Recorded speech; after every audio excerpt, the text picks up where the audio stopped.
Assalamualaikum dan salam sejahtera. Dalam video ini saya akan terangkan tentang jurang pendapatan dan kemewahan. Jadi bila kita sebut ataupun ceritakan tentang jurang pendapatan dan kemewahan, biasanya dikaitkan jurang antara golongan yang kaya dan golongan yang miskin. Ia berkait rapat dengan agihan kekayaan negara, sesebuah negara. Apabila kita sebut jurang pendapatan, ianya berkaitan dengan pendapatan bulanan lah. Jadi masyarakat Malaysia mungkin biasanya disebut dikaitkan dengan gaji yang kita perolehi setiap bulan, ataupun pendapatan perniagaan yang kita perolehi setiap bulan, sewa rumah dan sebagainya yang kita dapat sebagai sumber pendapatan. Itu termasuklah dalam pendapatan dan digunakan untuk mengukur jurang pendapatan lah di antara golongan dalam masyarakat sesebuah negara. Satu lagi adalah jurang kemewahan. Jurang kemewahan pula adalah berkaitan dengan aset yang dimiliki oleh seseorang individu ataupun sesuatu isi rumah. Ia boleh jadi juga aset yang diwarisi, terutamanya daripada golongan yang berada yang mewarisi perniagaan, empayar perniagaan dan sebagainya dalam bentuk aset-aset saham dalam syarikat dan sebagainya.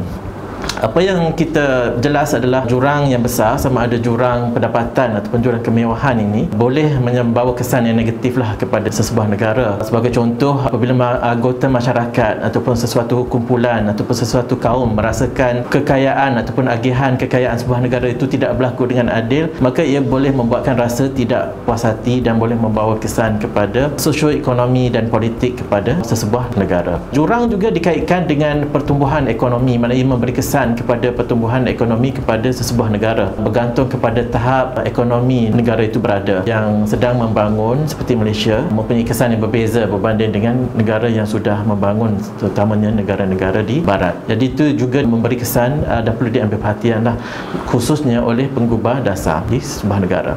Bagaimana mengukur jurang ini? Biasanya diukur dengan sebagai Gini coefficient.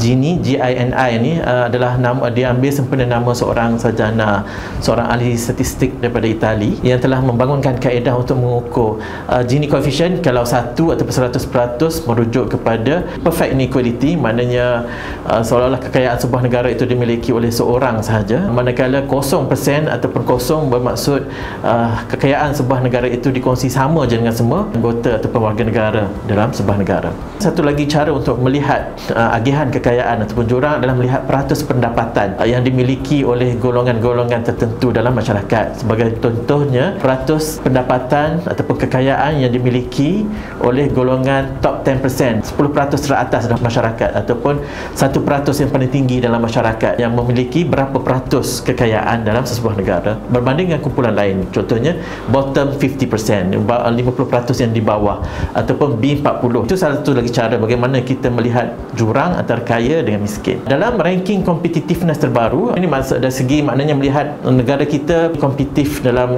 ekonomi dan pembangunan yang dikeluarkan oleh IMD, sebuah badan antarabangsa yang berpusat di Switzerland. Dalam ranking terbaru 2020, Malaysia berada di tangga ke-49 daripada 60 negara yang berada dalam carta tersebut. Maknanya kedudukan kita bukanlah berada dalam kedudukan yang baiklah kalau kita relatif berbanding dengan negara-negara lain. Kalau kita berada dalam kedudukan 49 daripada 60 negara yang berada dalam carta tersebut.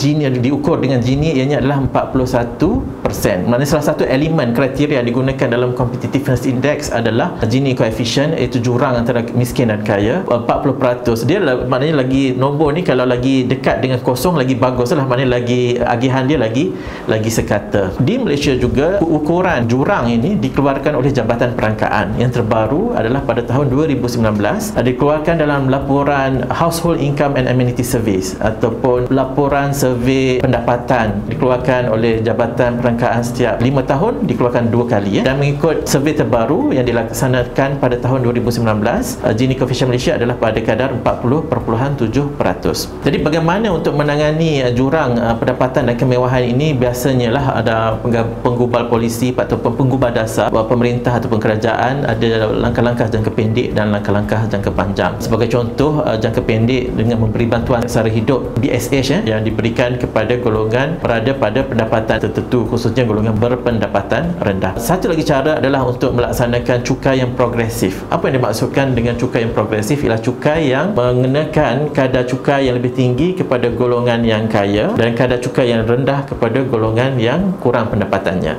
Itu bermaksud cukai yang progresif, berbeza dengan cukai yang berbentuk regresif. Kalau cukai yang regresif ni biasanya dikaitkan dengan cukai yang mengenakan kadar cukai yang lebih tinggi kepada golongan berpendapatan rendah ataupun berpendapatan pertengahan berbanding dengan golongan berpendapatan tinggi. Dari segi langkah jangka panjang untuk menangani jurang pendapatan dan kemewahan adalah melalui pendidikan lah. Kerana pendidikan ini berkait dengan apa yang disebut sebagai social mobility, ataupun mungkin dalam bahasa Melayu kita boleh sebut mobility sosial, yang membolehkan anggota masyarakat itu, terutamanya anak-anak golongan miskin khususnya, untuk mendapat pendidikan yang berkualiti dan seterusnya beroleh pekerjaan dengan pendapatan yang baik dan seterusnya dapat keluar daripada kitaran ataupun kepompong kemiskinan itu tersebut. Dalam Islam juga recognize atau mengiktiraf wujudnya jurang dalam masyarakat.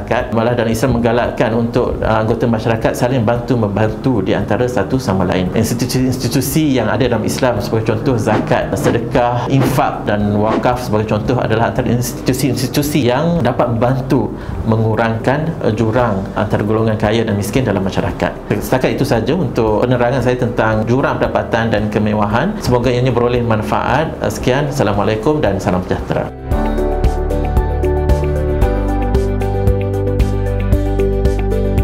Bersama membina masyarakat rahmat.